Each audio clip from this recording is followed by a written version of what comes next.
एकादशी के दिन शंकर भगवान को चावल का दाना चढ़ाना चाहिए कि नहीं चाहिए? किसी ने पूछा कि चावल का दाना एकादशी पर भगवान शंकर को चढ़ा सकते हैं, चावल का दाना शंकर जी को चढ़ाते क्यों है, पहले तो वो समझ।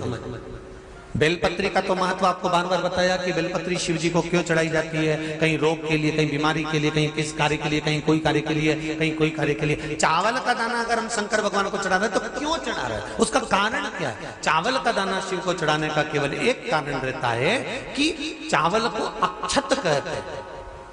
अक्षत का मतलब होता है अक्षय।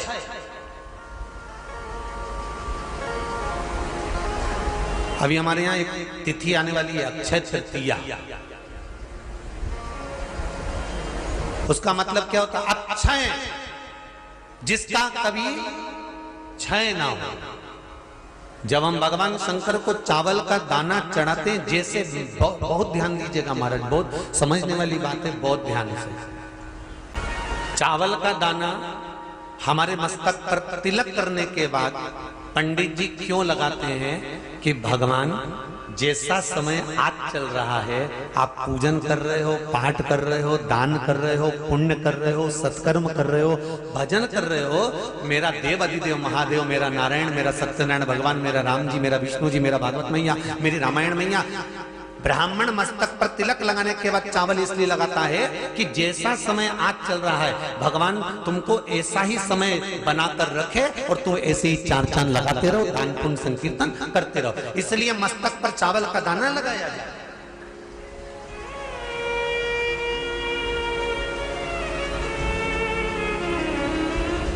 कोई मर जाता है, मरने के बाद जब तक पगड़ी नहीं होती तब तक माथे पर तिलक, चावल का दाना लगाया जाता है। जम के बोलो जरा, नहीं लगाते। किसी पंडित जी से पूछो, ब्राह्मण देवता से पूछो, ब्राह्मण देवता ये कोई मर गया और हमारा तो नियम है कि हम सिर पे तिलक लगाते हैं, चावल लगाते हैं, या पंडित जी से हम तिलक लगवाते हैं, मंदिर जाते हैं तो मंदिर में जाके तिलक लगवा के हम चावल का दाना लगवाते हैं, क्यों नहीं लगाते? उसका कारण क्या है? जब किसी के मरने के बाद 10 दिन तक, 12 दिन तक मस्तक पर तिलक क्यों नहीं लगाया जाता? 10-12 दिन तक माथे पर तिलक या चावल क्यों नहीं लगाया जाता? उसका कारण है कि ये जो समय आया है, तुम्हारे यहाँ जो गमी हुई है, तुम्हारे यहाँ कोई मर गया है, तुम्हारे यहाँ किसी के प्राण छूट गए हैं, तो ब्राह्मण इसलिए तिलक नहीं लगाता आपको, इसलिए चावल का दाना नहीं लगाता कि ऐसा दिन भगवान अब ना लाए, इसको अमर ना करे, इसको अक्षय ना करे, इसको प्रबल ना करे।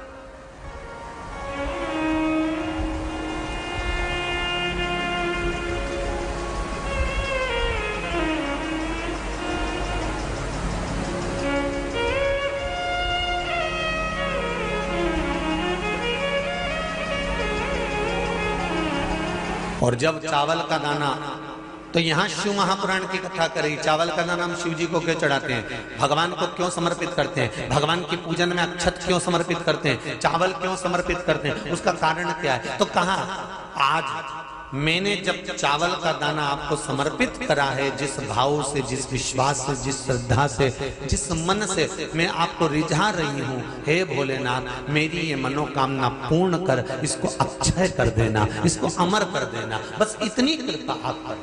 किसी ने पूछा एकादशी के दिन चावल चढ़ाए कि नहीं चढ़ाए, तो यहाँ तो सीधी सीधी बात है, बीमारी देखकर थोड़ी ना आती है कि नवरात्र चल रहे हैं कि सावन का सोमवार चल रहा है। बीमारी तो बीमारी। तुम चावल मत खाओ। तिरुपति कौन कौन गया? हाथ उठाओ। ठीक है। जगन्नाथ जी कौन कौन गया? हाथ उठाओ। हाँ ठीक है। द्वारका जी कौन कौन गया? हाथ उठाओ। ठीक है। बद्रीनाथ कौन कौन गया? हाथ उठाओ। ठीक है। एकादशी के दिन कभी तुम बद्रीनाथ चले जाओ, एकादशी के दिन तुम द्वारका चले जाओ, एकादशी के दिन तुम तिरुपति चले जाओ, एकादशी के दिन तुम जगन्नाथ चले जाओ, एकादशी के दिन तुम्हारी मर्जी पड़े भगवान के किसी धाम में चले जाओ और भगवान को भोग लगाओ और उनकी थाली को झांक कर देखना, उसमें चावल जरूर मिलेगा। उसमें ऐसा नहीं है कि चावल नहीं मिलेगा।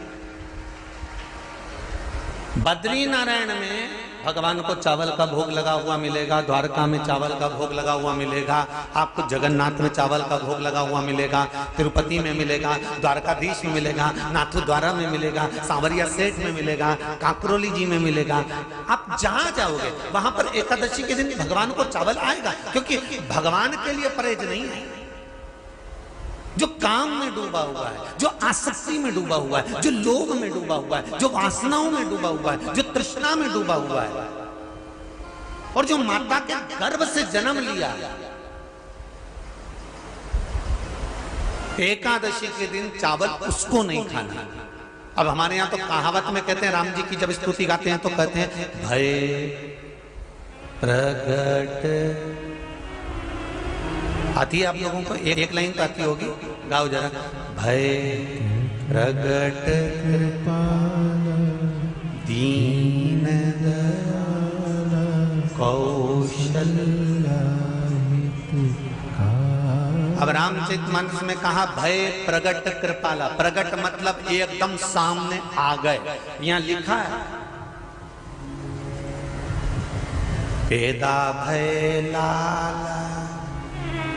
अगर तुलसीदास जी लिखते तो जन्म लिया होता राम जी ने तो तुलसीदास बाबा लिख देते कि पैदा भय, माता के गर्भ से इनका जन्म हो। नहीं नहीं नहीं, यहाँ कहा भय प्रगट कृपाला दीन कौशल्या।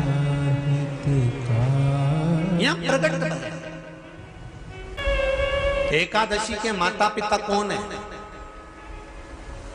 सबसे पहले एकादशी का व्रत किसने रखा था?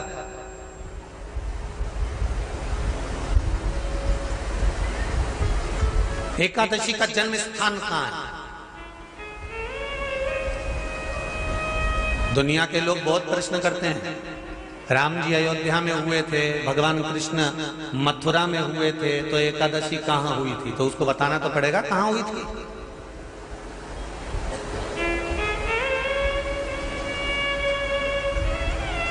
उसमें हमने वर्णन किया कि एकादशी के माता पिता कौन है, एकादशी का व्रत सबसे पहले किसने करा, एकादशी का जन्म कहां हुआ, एकादशी को क्यों चावल नहीं खाते, एकादशी के दूसरे दिन चावल का दाना खाना क्यों जरूरी है।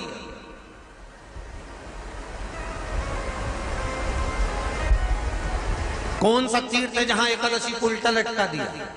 एक एक चीज का वर्णन स्कंद पुराण सब चीजों का वर्णन कर देते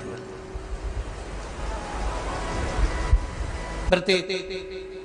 तो यहां जो वर्णन आया कि आप मनुष्य जो माता पिता के गर्भ से, माता के गर्भ से जन्म लिया हो, संसार में जिसका जन्म हुआ हो और मृत्यु लोक में गर्भ की कैद में रहने के बाद जन्मा हो, उसको एकादशी के दिन चावल नहीं खाना चाहिए।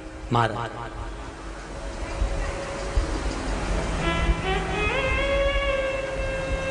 पर यहां शास्त्र ये नहीं कहता कि भगवान को चावल नहीं चढ़ाना चाहिए।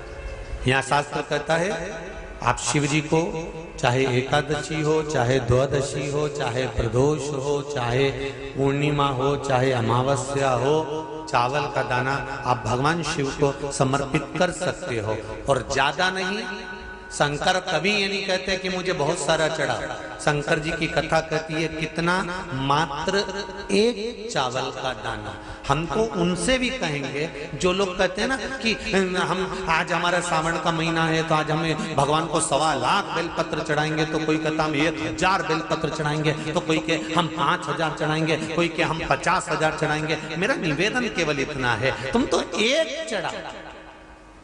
और ये भी जरूरी नहीं है, एक बेलपत्र भी कब चढ़ाई जाती है शंकर भगवान को, जब तुमने किसी एक बेलपत्र का पेड़ लगाया होगा और वो पेड़ बड़ा हो गया होगा, तब तुम हकदार बनते हो कि किसी के पेड़ की बेलपत्र तोड़कर शिव को चढ़ाई जाए।